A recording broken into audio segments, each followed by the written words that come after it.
எல்லாருக்கும் வணக்கம். இந்த வீடியோ நம்ம எதை பற்றி பார்க்க போகிறோன்னா, என்னோடய பாஸ்ட்டில் நான் நிறைய தவறுகள் தெரிஞ்சும் தெரியாமலேயும் நிறைய தவறுகள் பண்ணியிருக்கேன். அது எனக்கு ஒரு கில்ட்டாக இருக்குது. இப்போ அந்த கில்ட்லேருந்து நான் எப்படி வெளில வர்றது அப்படின்ட்டு ஒரு கொஷின் இன்ஸ்டாவில் ஒருத்தவங்க இந்த கொஷின் கேட்டிருந்தாங்க.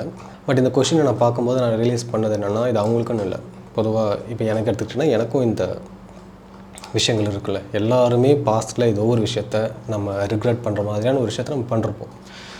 அது சின்னதாக இருக்கலாம், பெருசாக இருக்கலாம், பட் ஸ்டில் இட் ஹேப்பன்ட். இது எப்படி நான் ஹேண்டில் பண்ணுறேன்னா, நடந்துருச்சு, ஆனால் அதை பண்ணது யார்? இப்போ இந்த கொஷின் கேட்குறவங்க என்ன சொல்கிறாங்கன்னா, நான் ஒரு விஷயம் நான் பண்ணேன், அது பண்ணதுனால எனக்கு அது கில்ட்டாக இருக்குது அப்படின்னு சொல்லிட்டு. இங்கே பிரச்சனையாக அந்த நான் சொல்கிறேன். நீங்கள் இப்போது இந்த மொமெண்ட் உங்கள் செல்ஃபோட கனெக்ட் ஆகி அந்த செல்ஃப்லேருந்து லைஃப் பர்சீவ் பண்ணிங்கன்னா, நீங்கள் அந்த செயல் ஒன்று செஞ்சீங்களே, ஒரு தப்பு ஒன்று பண்ணிங்களே, அந்த தப்பு பண்ணது யாருன்னு சொல்லிட்டு நீங்கள் பார்ப்பீங்க. அது பார்க்கணும். அது பார்க்குறது தான் இதுக்கான சொல்யூஷன். ஸோ அதுக்கு நான் என்ன பண்ணணுன்னா, என் செல்ஃபோட நான் கனெக்ட் ஆகணும். அந்த என் செல்ஃப்லேருந்து நான் அந்த ஒரு விஷயத்தை பார்க்கணும். அப்படி பார்க்கும்போது அந்த ஒரு செயலை செஞ்சது அது ஒரு மைண்டு. அது நான் அந்த மைண்டு கூட நான் என்னை அட்டாச் பண்ணிக்கும்போது எனக்கு கில்ட்டாக இருக்குது, எனக்கு வலிக்குது. ஸோ அப்போ நான் எல்லா தப்பும் பண்ணிவிட்டு நான் என் செல்ஃபோட கனெக்ட் ஆகலைன்னா எந்த பிரச்சனையும் கிடையாது அப்படின்னு கேட்டால், நீங்கள் தப்பு பண்ணிகிட்டே இருக்கீங்கன்னா உங்களால் ஃபஸ்ட்டு செல்ஃபோட கனெக்ட் ஆகவே முடியாது. அதுதான் இந்த கேமோட டிசைன். நீங்கள் உங்கள் செல்ஃபோட கனெக்ட் ஆகுறீங்கனாவே நீங்கள் ஒரு சரியான ஒரு பாதையில் போகிறீங்க.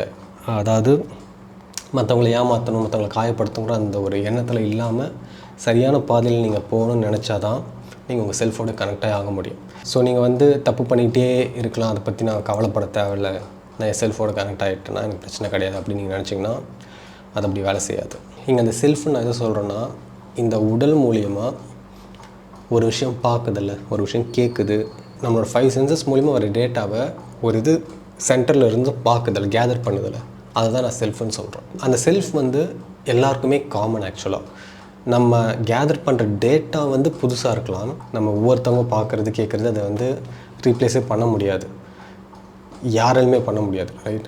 பட் ஆனால் அது பார்க்குற அந்த கான்ஷியஸ்னஸ் இருக்குல்ல, அது காமன். எந்த ஒரு ஜட்ஜ்மெண்ட்டும் இல்லாமல் அந்த ஒரு சென்சாராக இருக்கிறது it's common for every one. அது ஒரு எறும்பாக இருக்கலாம், பறவையாக இருக்கலாம், நீங்கள் நான் எல்லாமே அது காமனாக இருக்கும். நீங்கள் அந்த சென்டர் எடுத்து நீங்கள் ஒரு விஷயத்தை பார்க்க ஆரம்பிக்கும்போது உங்கள் லைஃபோட பெர்ஸ்பெக்டிவ் நான் எதை சொல்கிறேன்னா, இப்போ இந்த நிமிஷம் நீங்கள் ஒரு விஷயத்தை பார்க்கறது, நீங்கள் எப்படி ஃபீல் பண்ணுறீங்கிறது, அது எல்லாமே கம்ப்ளீட்டாக மாறும். ஃப்ராக்ஷன் ஆஃப் செகண்ட்ஸ் நீங்கள் அது கூட கனெக்ட் ஆனால் கூட ஒரு ரிலீஃப் உங்களுக்கு கிடைக்கும். உங்களுக்குள்ளே அவ்வளோ பிரச்சனைகள் இருக்கலாம், லைக் நாளைக்கு என்னை தூக்கில் போடுறேங்கிற அந்த மாதிரி ஒரு சிச்சுவேஷன் இருந்தால் கூட, நான் என் செல்ஃபோட நான் கனெக்ட் ஆனேன்னா நான் கம்ப்ளீட் பீஸ்க்குள்ளே என்னால் அந்த மூமெண்ட் என்னால் போக முடியும். எதுவுமே நான் பாதர் பண்ணாது. அதுதான் அந்த செல்ஃப் அப்படிங்கிறதோட ரியாலிட்டி, அதோட தன்மை அதுதான். இதை தான் காலங்காலமாக எல்லா ஸ்பிரிச்சுவல் டீச்சர்ஸ் எல்லாருமே சொல்கிறது. நீங்கள் உங்களோட பாடி கிடையாது, நீங்கள் உங்களோட மைண்ட் கிடையாது. அப்போ இது ரெண்டுமே இல்லைனா வேறு என்ன அது அப்படிங்கிறதுக்கு இதுக்கு நான் ஈஸியாக நான் இப்போ கான்ஷியஸ்னஸ்ன்னு சொல்லிடலாம். பட் சொல்கிறதுனால என்ன யூஸ் இருக்குது? நீங்கள் அதோட டச் ஆகாமல் அந்த டேட்டாவை மட்டும் வச்சு ஒன்றுமே ஆக போகிறது இல்லை, ரைட்? ஸோ அதை நீங்கள் ஃபீல் பண்ணணும். ஸோ இப்போ நீங்கள் ஏன் கில்ட்டாக ஃபீல் பண்ணுறீங்கன்னா, உங்கள் மைண்டு ஒரு விஷயத்த பண்ணியிருக்கு, அந்த மைண்டு கூட நீங்கள் உங்களை அட்டாச் பண்ணிக்கிறீங்க. அந்த அட்டாச்மெண்ட்டு தான் நான் அதை பண்ணேன்னு சொல்லி ஃபீல் பண்ணுது. பட் நீங்கள் உங்கள் மைண்டு கிடையாது. நீங்கள் உங்கள் மைண்டு கிடையாதுன்னு உங்களுக்கு புரியும்போது, உணர்வில் புரியும்போது நீங்கள் அதை பார்ப்பீங்க. நீங்கள் பண்ண விஷயத்தை எதுவுமே மாற்ற முடியாது, அது நடந்தது தான். பட் அந்த கில்ட்டும் உங்களுக்கு வராது. அட் த சேம் டைம் நீங்கள் யாரையோ ஒருத்தவங்களை கஷ்டப்படுத்திட்டீங்கன்னு நினைப்பீங்கள்ல, அந்த பர்சன் நல்லா இருக்கணும்னு சொல்லிட்டு ஒரு எண்ணம் உங்களுக்கு வரும். அதாவது உங்கள் செல்ஃப்லேருந்து உங்களுக்கு அந்த ஒரு எண்ணம் வரும். அந்த எண்ணம்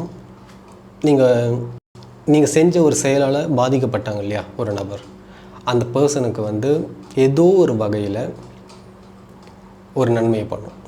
நீங்கள் உங்கள் மைண்ட் கிடையாது அப்படிங்கிறது உங்களுக்கு இந்த மொமெண்ட் உங்களுக்கு புரியணும். ஸோ இதுக்கு நீங்கள் பண்ண வேண்டியது, உங்கள் மைண்டை நீங்கள் வாட்ச் பண்ணி ப்ராக்டிஸ் பண்ணணும். ஸோ மைண்ட் எப்படி வாட்ச் பண்ணுறது?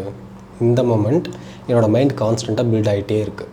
நான் பிறந்ததுலேருந்து இப்போ வரைக்கும் அது நடந்துகிட்ருக்கு. ஸோ நான் இந்த உடம்பை விட்டு போகிற வரைக்கும் அது நடந்துக்கிட்டே இருக்கும்.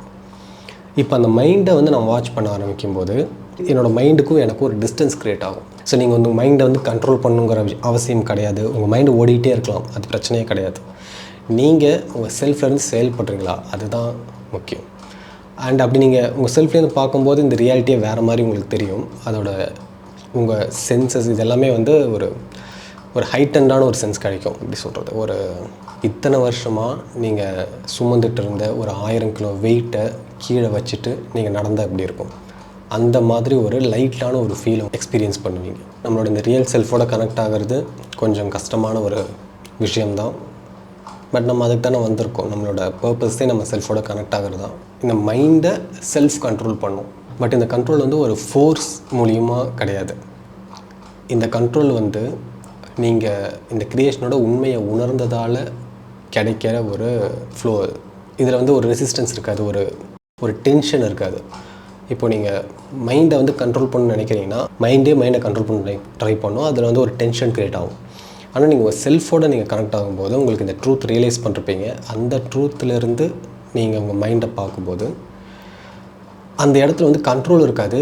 பட் எதெல்லாம் நடக்கணுமோ, எதெல்லாம் வந்து இந்த மொமெண்ட் நான் என்ன பண்ணணும், இந்த உடல் மூலயமா, இந்த என்னோடய மைண்ட் மூலிமா இந்த க்ரியேஷனில் நான் என்ன ப்ளே பண்ணணுமோ அது வந்து ஸ்மூத்தாக என்னால் பண்ண முடியும், எந்த ஒரு ரெசிஸ்டன்ஸுமே இல்லாமல். பட் பிரச்சனை என்னென்னா இந்த மைண்ட் அப்படிங்கிற அந்த லேயர் வந்து ரொம்ப ஸ்ட்ராங்காக இருக்குது, ரொம்ப டீப்பாக இருக்குது.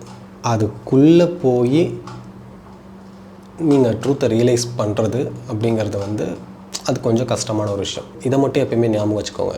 நம்ம இங்கே இருக்கிறதுக்கான ஒரே ஒரு ரீசன், நம்ம இந்த ரியாலிட்டிக்குள்ளே இருக்கிறதுக்கான ஒரே ஒரு ரீசன் என்னென்னா நம்ம செல்ஃபோட கனெக்ட் ஆகணும். அப்படிங்கிறதுக்காக தான் நமக்கு இங்கே வேறு வேலையே கிடையாது. நம்ம செல்ஃபோட நம்ம கனெக்ட் ஆனதுக்கப்புறம் நம்ம இது வரைக்கும் சேகரிச்சிருக்க அந்த டேட்டா வந்து எப்படிலாம் பயன்படணுமோ அதுக்கேற்ற மாதிரி செயல்படும். அந்த இடத்துல ஒரு டென்ஷனோ ஒரு ஃபோர்ஸோ நான் இதை அச்சீவ் பண்ணணும் அது பண்ணணும் அது எதுவுமே இருக்காது.